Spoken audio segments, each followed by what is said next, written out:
저도 고민을 했어요. 이 영화를 볼까, 이 영화를 보고 리뷰를 할까 했는데 놀란 감독이 이번에 오디세이라는 작품은 아무래도 무대가 고대 그리스이기 때문에 정치적으로, 철학적으로, 윤리적으로 다룰 수밖에 없겠다라는 생각을 하게 됐어요. 그래서 정치, 역사, 철학적으로 굉장히 중요한 담론들을 많이 제시하고 있기 때문에 공부하는 차원에서 리뷰를 한번 해도 좋겠다라는 생각을 해서 오디세이라는 영화를 좀 리뷰를 해보도록 하겠습니다. 감독은 뭐 다 아시겠지만 크리스토퍼 놀란이라는 감독의 영화고요. 놀란 감독이 자신의 전체의 작품을 통해서 일관되게 공통적으로 얘기하고 싶은 것은 인간입니다. 인간론, 존재론, 그다음에 인간은 어떤 조건 안에서 어떤 행동을 했을 때의 아름다움과 나름대로 윤리론도 있고요. 그다음에 인터스텔라랑 이번에 오디세이라는 작품을 봤을 때의 구원론까지 등장을 합니다. 그래서 오디세이라는 작품을 봤을 때 주제의식을 테마별로 한 3가지 정도 꼽을 수 있는데 인간론이 등장합니다. 두 번째로는 평화론이 등장하고요. 세 번째로는 구원론이 등장합니다. 여기에 대해서 좀 순서대로 좀 시작을 좀 해보도록 하겠습니다. 일단은 이야기와 줄거리, 그 등장인물에 대해서 좀 말씀을 좀 드리겠습니다. 호메로스가 그려냈었던 일리아스, 오디세이 이런 작품들은 사실은 약간 삼국지 같이 실제를 배경을 하지만은 약간 마술적 기법이라든가 뭐 신화적인 어떤 이야기들이 많이 이제 가미가 됩니다. 삼국지 같은 경우도 그런 것처럼 오디세우스, 이타카라는 조그마한 도시국가의 왕이라고 볼 수 있겠습니다. 이 사람이 이제 트로이 전쟁에 참전했다가 트로이 전쟁이 끝난 다음에 이제 자신의 고향으로 돌아오는 이야기고요. 그 다음에 오디세우스가 환영이든 꿈이든 계속해서 마주하는 게 이제 아테나라고 하는 신들 중에 한 명입니다. 근데 신이 아니고 또 다른 어떤 존재로 또 나타나기도 하죠. 그 다음에 등장인물이 오디세우스의 아내 베넬로페, 오디세우스의 아들 텔레마코스, 또 보면은 오디세우스가 자리를 비웠기 때문에 오디세우스를 밀어내고 왕의 자리를 노리는 구혼자 안티노스, 오디세우스가 집으로 돌아올 때 같이 그 여정에 참여하는 부관 에오릴로코스가 있습니다. 그 다음에 오디세우스한테 같이 트로이 전쟁에 가자라고 명령을 하는 아가멤논이 있고요. 그 다음에 또 보면은 헬레네로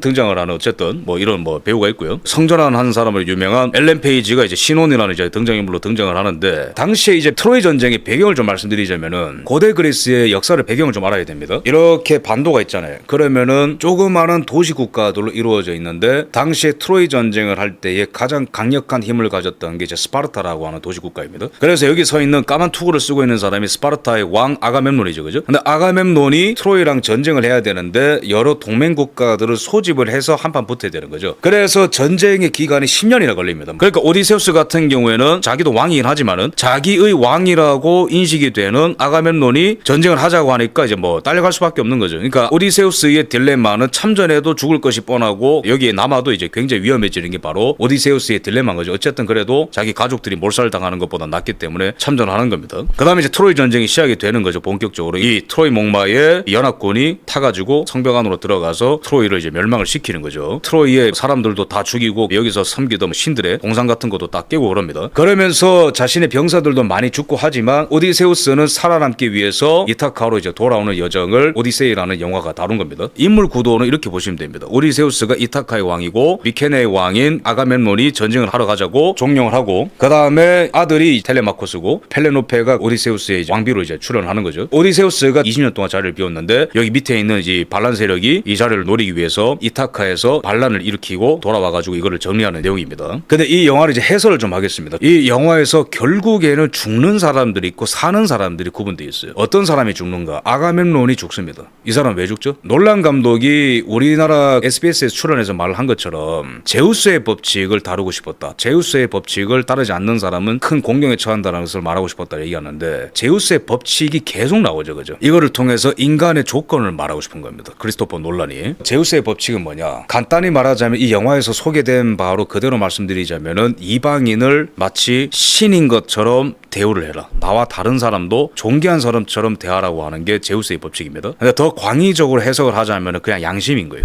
남을 나처럼 대우하라는 양심인 거예요. 그거를 지키는 사람은 살고 지키지 않는 사람은 죽습니다. 첫 번째 아가멤논이라는 케이스입니다. 아가멤논 같은 경우에는 전쟁에서 이기기 위해서 자신의 딸을 출정을 하기 전에 신한테 갖다 바쳐버리죠. 제우스의 법칙을 어긴 겁니다. 자기의 명예, 자신의 번영을 위해서 생명을 죽인 거죠. 양심을 어긴 겁니다. 또는 자연법을 어긴 겁니다. 그러니까 그거를 바라보면서 아내가 헬레네가 왜 내 딸을 죽이냐 이러면서 오열하고 이런 장면이 있어요. 다 인과관계가 있는 거예요. 어떠한 법칙을 어긴 양심을 저버린 또는 누군가를 해친 사람은 반드시 죽습니다. 두 번째, 오디세우스를 따라다니는 병사들이 있어요. 오디세우스 빼고는 다 죽습니다. 근데 이 병사들이 죽는 과정을 보면은 오디세우스와는 다르게 생에 굉장히 집착을 많이 해요. 트로이 전쟁에서 죽었던 저들처럼 우리도 죽는 겁니까? 그러면서 죽음을 굉장히 두려워해요. 병사들은. 그러면서 자기들이 믿는 신들을 미신적으로 숭배합니다. 아, 포세이돈이 어떻고 뭐가 어떻고 신들이여 제발 우리를 살려주십시오. 그러면서 약탈 같은 것도 하고 굉장히 탐욕적으로 묘사가 되죠. 막 돼지로 변하는 그런 장면들이 있습니다. 여기서 감독이 말하고 싶은 게 뭐냐면은 그러한 끔찍한 살해들을 하고 또한 전쟁터에서 강간도 하고 남의 것을 막 탐하는 이런 사람들이 참여의 과정이 주어졌음에도 불구하고 계속해서 제우스의 법칙을 어기고 결국에는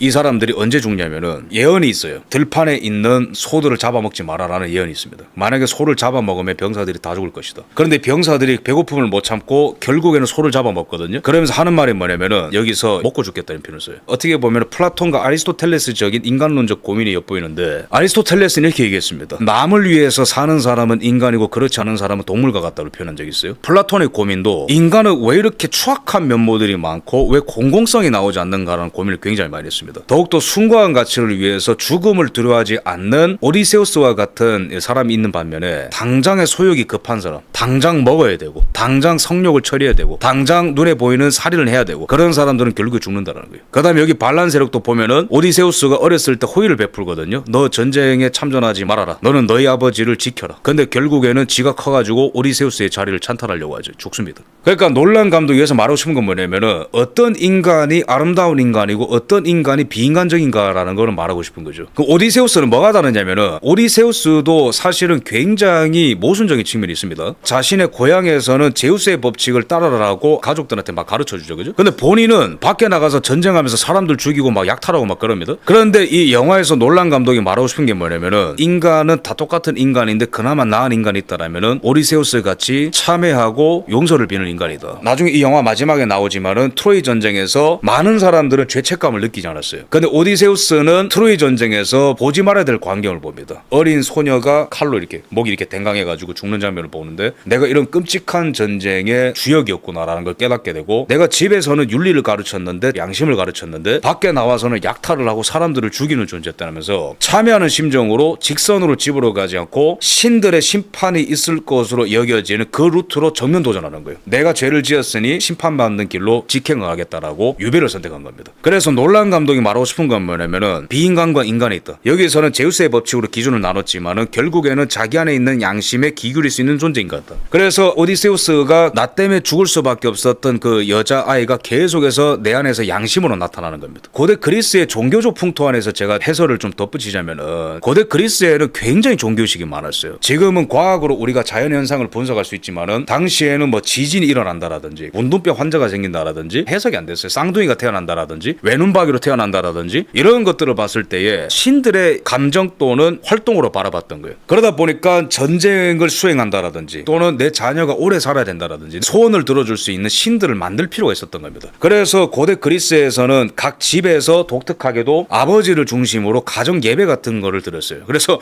불을 피워놓고 각자 가정에 섬기는 신들한테 비는 거죠. 요번에 전쟁 나가면 살아도록 해주십시오. 다산하게 해주십시오. 이런 것들을 비는 거예요. 근데 고대 그리스 역사가 진행됨에 따라 가정에서 드렸던 예배가 행정적으로 국가 중심적으로 국교같이 변모하게 됩니다. 도시 국가들이 다 흩어져 있고 가정마다 다 다른 신들을 섬기게 되면 윤리가 다 다르기 때문에 계속 싸움 나는 거죠. 그래서 중앙 집권적인 통제가 필요했기 때문에 도시 국가들이 개별적으로 국가 사제를 두어서 각 신들에게 예배를 드리는 그런 것들이 이제 많이 진행됐던 거죠. 근데 놀란 감독이 비판하는 거는 여기에 해당하는 사람들은 다 고대 그리스 배경 안에서 신들을 믿는 사람들이에요. 그런데 실제로 하는 행동은 다 자기가 하고 싶은 대로예요. 신들은 그냥 외형일 뿐이고 인간은 기본적으로 자기라는 신을 섬기고 사는 자들이다. 자신의 비도덕적인 행위들을 어떻게 보면 신의 이름으로 자행을 하면서 핑계를 댄다는 거죠. 근데 오디세우스 같은 경우는 미신과 같은 신을 믿지 않지만은 인간의 운명을 스스로 개척할 수 있다고 믿는다라고 덤비는 스타일인 거죠. 여기서 이제 인간론을 다뤘다면은 이 영화에서 평화론을 다루고 구원론을 다룹니다. 이 두 부분에 대해서는 제가 좀 비판을 좀 하겠습니다. 오디세우스의 아들이 엄마한테 말하는 게 뭐냐면은 우리는 최고의 문명을 이루었다는 표현을 써요. 어떤 게 문명의 기준이냐? 많은 이민족들을 똘레랑스와 제우스법과 양심 또는 이타심을 통해서 많이 받아들였어요. 그래서 이타카를 보면 동양인도 있고 흑인도 있고 막 인도 사람도 있고 막 섞여 있거든요. 많은 이방 민족들을 받아들이는 제우스의 법칙이 있었기 때문에 성공했다라고 말해요. 근데 오디세우스는 정작 바깥에 나가서 타민족들을 죽이고 돌아오죠. 그래서 오디세우스가 번민에 빠지는 겁니다. 아, 내가 제우스의 법칙을 깼고 인류 간의 약속을 깼다라고 얘기하는 겁니다. 그럼 놀란 감독이 여기서 제시하는 게 뭐냐면은, 물론 이게 3000년 전에 오디세우스라는 개인의 이야기지만 우리가 오디세우스처럼 참회하고 다른 민족을 품을 수 있고 다른 민족을 해한 거에 대해서 번민하는 사람이라면 인류 평화가 지속될 수 있다라고 평화론을 얘기하는 거죠. 이게 감독이 궁극적으로 말하고 싶은 바라고 생각을 합니다. 근데 여기서는 제가 좀 비판을 좀 하겠습니다. 고대 그리스의 한계라는 걸 깨달아야 돼요. 그러니까 여기서 오디세우스는 왕의 자리를 내려놓음으로써 영화가 해피엔딩으로 끝납니다. 그러니까 놀란 감독이 말하는 게 뭐냐면은, 권력을 내려놓을 수 있는 선인, 다른 사람을 품을 수 있는 의인, 나와 정반대 있는 사람을 품을 수 있는 넉넉한 사람, 그게 인간의 기준이고 그런 사람들이 많아지면은 평화가 온다라는 주장을 할 수도 있는 거죠. 근데 우리가 정치의 현실을 봤을 때 과연 그런가? 물론 영화 감독이 영화라는 매체의 한계상 많은 정치적인 얘기를 하기에는 무리가 있을 겁니다. 그걸 감안하고, 그럼에도 불구하고 제 방송은 정치 방송이고 현실 세계에서의 관점을 다뤄야 되는 또 다른 매체이기 때문에 저는 제 나름대로 논리 전개하겠습니다. 현실 세계를 봤을 때에 과연 자기 권력을 스스로 내려놓고 나보다 남을 더 존귀하게 여기는 사람들이 많은가 아니면 적은가? 거의 없습니다. 우리가 인류사를 봤을 때 냉혹한 현실은 대다수의 사람들이 천사가 아니라는 거. 그게 바로 미국 건국의 출발이에요. 대중들도 악마가 될 수 있고 정부도 악마가 될 수 있기 때문에 대중 독재와 정부 독재 모두를 막을 수 있는 장치가 필요하다. 그게 바로 상권 분립, 법치, 그다음에 정부의 역할에 대해서 한계를 설정하는 거죠. 그런데 미국의 건국과 고대 그리스의 그것과는 사실 간극이 한 2000년간 있습니다. 고대 그리스가 남긴 숙제는 민주정은 필히 실패한다. 그걸 보완하기 위해서 로마정이 탄생해서 귀족정과 참주정과 민주정의 혼합된 정부 형태를 만들었고 엄청나게 오래된 번영을 일구었습니다. 그러나 그 로마의 한계는 뭐냐면은 보편적 민권의 보호라고 하는 근대적 의미에서의 법치의 확립을 실패했어요. 신분의 층위가 있었던 거죠. 여성, 남성 노예, 평민, 재산가, 왕 이런 식으로 귀족들. 그래서 고대 그리스는 민주적 실험이라는 장점은 있었지만은 실패가 있었고, 로마정 같은 경우도 아테네를 극복했지만은 자유와 민권의 보호라고 하는 엄연한 측면에서의 법치의 확립이라는 실패를 낳았던 거죠. 그러면서 중세라는 공간을 서양인들이 돌파해 나가면서 많은 고민에 빠졌던 겁니다. 과연 신의 이름으로 정치를 하는 것이 맞는가? 교황이 뭐 왕을 옹립을 한다라든지 전쟁을 명령을 한다라든지 이런 어떤 엄청난 고난, 십자군 전쟁 같은 거, 이런 거에 있어서 중세적 정치적 모델은 저리 가야 된다. 그 다음에 종교도 개혁돼야 된다. 그러면서 구원론이 개혁이 되는 거죠. 그런 여러 가지 인류사의 실험과 성공과 실패와 그런 것들이 있었고, 무엇보다도 인류의 평화라고 하는 것은 제도의 발견과 법치의 구현뿐만 아니라 마지막 퍼즐이 있어요. 그게 바로 뭐냐면 시장 경제입니다. 칸트의 영구 평화론에서도 약간 그런 사상이 나오는데, 결국에는 거래라는 게 약탈을 없앤다 하더라. 그거를 발견하기까지 인류가 엄청나게 긴 세월을 돌고 돌아온 거죠. 그래서 놀란 감독의 평화론에 있어서는 인간의 본성의 선해야 평화로 연결된다라고 하는 구상은 사실은 인류 전체사를 봤을 때 굉장히 순진무구한 예술가의 작가적 구상에 불과하다라는 게 제 평가입니다. 그렇다 해서 제가 이 영화의 전체 작품성을 깎아내리는 건 절대 아닙니다. 그 다음에 구원론에 대해서도 다룹니다. 이게 무슨 말이냐면은, 인터스텔라도 보면은 주인공이 다른 사람들과 어떤 면에서 다른지 그 장치가 나오거든요. 그거는 바로 거창한 인류애라기보다도 자기 가족을 향한 사랑, 그게 그 사람을 특별하게 만들고 그게 그 사람을 구원받을 만한 위치에 올려놓는다라고 하는 설정이 있어요. 그런 것처럼 이번에 작품에도 오디세우스는 동물과 같은 인간들과는 다르다. 양심의 가책을 느끼고, 아테네 여신이라고 하지만 자기 안에 있는 양심이거든요. 죄책감을 느끼고 가족애가 있는 사람이에요. 막 꿈속에서도 발버둥치죠. 그죠? 그래서 이런 사람은 산다라는 거예요. 단순히 산다라는 게 아니라 이 영화의 마지막 부분에 구원론 같은 얘기가 나오는데 굉장히 몽환적으로 이제 묘사가 됩니다. 죽음에서 생이 있는 곳으로 가는 그 여정을 뜻하는 거라고요. 오디세이, 그죠? 마지막 부분에 여신이 뭐라고 얘기해 주냐면은, 너는 너의 심판을 받아. 운명을 지배하려 하지도 말고 맞서 싸우려 하지 말고 그냥 너의 몸을 던져. 인터스텔라의 마지막 장면이랑 비슷한 그런 설정이 있어요. 근데 엄청나게 거센 폭풍우가 몰아쳐서 침몰돼서 오디세우스가 죽을 만한데도 이 사람의 양심, 이 사람의 죄의식, 가족을 사랑하는 가족에, 이게 이 사람을 살렸다는 뜻이에요. 제 방송을 보시는 분들은 기독교인들이 많고, 감독 자체가 철학적으로, 정치적으로, 역사적으로, 종교적으로 네 가지의 화두를 던졌기 때문에 제가 하나둘씩 동의할 거는 동의하고 비판할 거는 비판하고 있는 겁니다. 이게 구원론으로 갔을 경우에는, 기독교적 관점으로 봤을 때는 비판할 점이 있다. 전문 용어로 이거를 펠라기우스주의라고 합니다.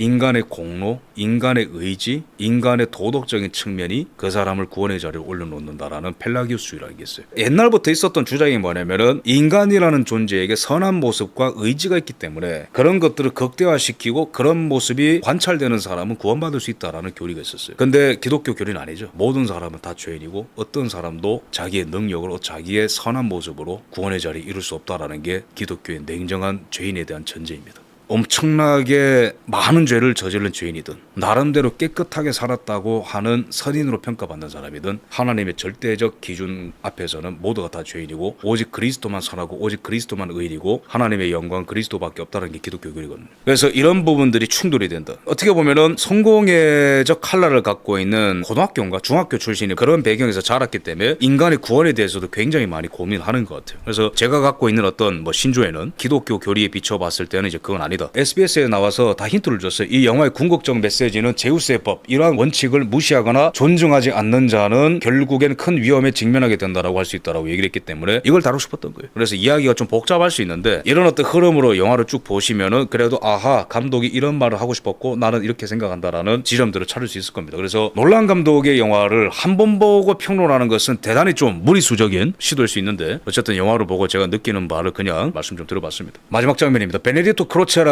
하는 역사학자가 모든 역사는 현대사다라고 하는 명언을 남긴 적이 있어요. 놀란 감독이 기본적으로 여기서 던지고 싶은 주제의식은 이게 3000년 전의 역사가 아니라 현대의 이야기로 보면 된다라고 말하고 싶은 건 아닌지, 그래서 뭔가 좀 불편하게 볼 수 있는 부분도 좀 있는 것 같고요. 신들을 말하지만 결국에는 자기 멋대로 가고 싶어서 신을 팔고 있는 거 아니냐, 그런 전쟁이 지금 있는 거 아니냐라는 말을 하고 싶은 것 같기도 해요. 놀란 감독이. 또 보면은 이방민족, 그죠? 이방인을 마치 신처럼 대우해야 된다라는 거. 근데 그게 바로 문명 기준이라는 거. 근데 정치 현실 세계에서는 그게 그만큼 쉽지 않다라는 거죠. 그죠? 저는 기본적으로 훌륭한 작품이라 생각을 합니다. 영화적으로 판단했을 때 연출, 그다음에 연기력, 미술, 음악, 편집, 내러티브 전체적으로 훌륭하고 그다음에 또 훌륭하다고 평가하는 게 어쨌든 많은 이야기거리가 있어요. 고대 그리스의 역사에 대해서도 얘기할 수 있고 왕정, 귀족정, 민주정으로 갔다가 결국에는 파탄에 이르는 그 고대 그리스 세계는 도대체 무엇이 문제였을까? 그런 부분도 우리가 얘기할 수 있는 거고 종교란 무엇인가 과연, 그죠? 종교라는 이름으로 자기의 비도덕적인 행위를 놀랍도록 정당화하는 행위들은 우리가 심심치 않게 발견할 수 있습니다. 중세 때 어떤 마녀사냥이라든가 왕과 교황의 어떤 전쟁과 권력욕을 정당화하는 행위라든가 또는 우리가 성경을 봐도 구약이나 신약이나 쭉 보면은 외식하는 행위들이라 불리는 행위들이 있습니다. 하나님, 여호와, 외연과 형식은 그렇게 얘기하지만은 기본적으로 자기가 멋대로 하고 싶은 예배를 드리는, 그러니까 가인의 예배도 그런 거죠. 자기가 하고 싶은 대로 행위죠. 심판받는 거죠. 그런 측면에서 종교적으로도 살펴볼 수 있는 굉장히 영양가가 넘치는 영화라고 저는 분석을 합니다. 그래서 물론 굉장히 PC적인 캐스팅은 제가 할 말이 많죠.